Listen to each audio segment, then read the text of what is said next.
ఓ ఏం చేస్తున్నావు? నేనా చిన్నోడికి ఫుడ్ ప్రిపేర్ చేస్తాను. ఏం ఫుడ్ పెడుతున్నావు? ఇది అంగన్వాడీ బాలామృతం అనమాట.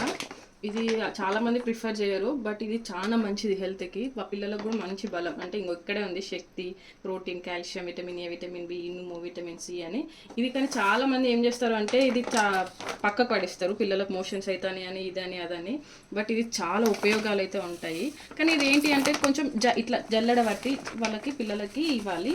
ఎందుకు జల్లెడ పట్టడం ఎందుకు? ఎందుకంటే ఇలా షుగర్ ఉంటుంది, నేను చూపిస్తాను. షుగర్ పిల్లలకి మంచిది కాదు అండ్ మనకు కూడా మంచిది కాదు. సో అందుకనేసి ఏంటిది అంటే ఇట్లా జల్లెడ పట్టిస్తే షుగర్ అంతా బయటకు వచ్చేసి ఇది మనం కుక్ చేసుకొని పెట్టుకోవాలి. ఇది చాలామంది మోషన్స్ అవుతాయి పిల్లలకి అట్లా ఎట్లా అనుకుంటారు. ఏమి కావు. ఫస్ట్ నుండి 6 months నుండి మంచిగా మీరు అలవాటు చేయండి. కానీ దీని మీద 7 months అని ఉంటుంది. అట్లేం లేదు. 7 months to 36 months అని అట్లేం లేదు.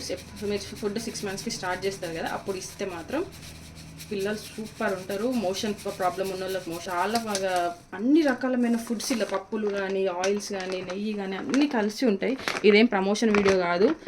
నేనైతే మా పాపకి అదే పెట్టినా, మా బాబుకి అదే పెడుతున్నా. సో అందుకనేసి ఇది బాగా ప్రిఫర్ చేసిన. వాళ్ళిద్దరికైతే ఏ ప్రాబ్లం రాలే. చూడండి, గోధుమలు, శనగపప్పు, చక్కెర, నూనె, పాలపొడి, విటమిన్స్ అండ్ మినరల్స్. సో ఇవన్నీ చక్కెర మంచిది కాదు కాబట్టి నేను తీసేస్తాను అనమాట. ఇవి కనిపిస్తుందా చక్కెర ఎంత ఉందా? కనిపిస్తుందా నీకు? అందుకే టైట్ కంటైనర్లో తీసుకోవాలి. అప్పుడైతే పురుగులు పట్టు, స్మెల్ కూడా రాదు. సో నేనైతే మీ బేబీకి రిక్వైర్డ్ అంత క్వాంటిటీ అయితే వేసుకోవాలి. నేనైతే మా బేబీకి ఒక 2.5 spoons వేస్తాను.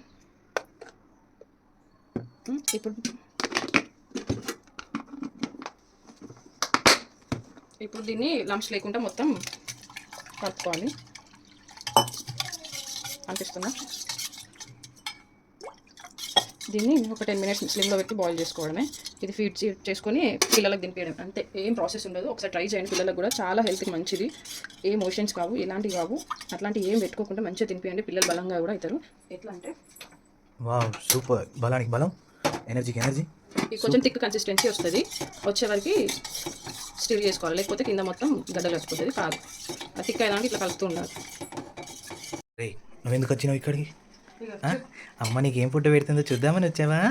చూడు చూడు, ఇక్కడ చూడు, ఇక్కడ చూడు, ఇక్కడ చూడు. ఈ కన్సిస్టెన్సీ వచ్చేలా ఇక్కడ చూడే. అంతే. చిన్నకన్నా మరి థిక్ అయినా చిన్న బాబు కదా, ఫీడింగ్ అప్పుడు ప్రాబ్లం అవుతుంది. ఇప్పుడు దీన్ని మనం ఒక బౌల్లో తీసుకున్నాం.